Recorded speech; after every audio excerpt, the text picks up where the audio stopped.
ये देखें जी हमारे मज़लूम शहरी कितनी मुश्किल से रोड्स क्रॉस करते हैं। और ये बारिश है, हालांकि इस तरह की कोई नहीं हुई, लेकिन इतना चौक के अंदर पानी खड़ा हुआ है। मेरा हुक्मरानों से सवाल है कि ये जो 40-40 करोड़ के आप रिकॉर्ड बनाना चाह रहे हैं कि बड़े बड़े झंडे लगाएंगे हम लिबर्टी चौक पे और फलां चौक पे, खुदा का वास्ता कुछ शर्म करें।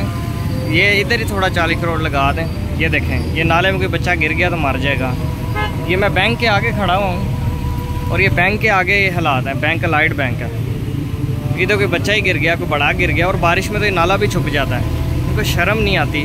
ये देखें कितनी कितनी कीमती गाड़ियाँ हैं लोगों की, और अभी मेरे सामने 2-3 लोग इस पानी में गिरे भी हैं।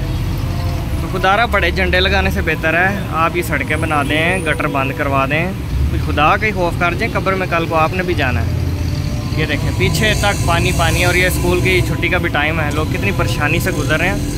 वैसे ही हमारे दीन का हुक्म है कि रास्ते साफ़ कर देने चाहिए।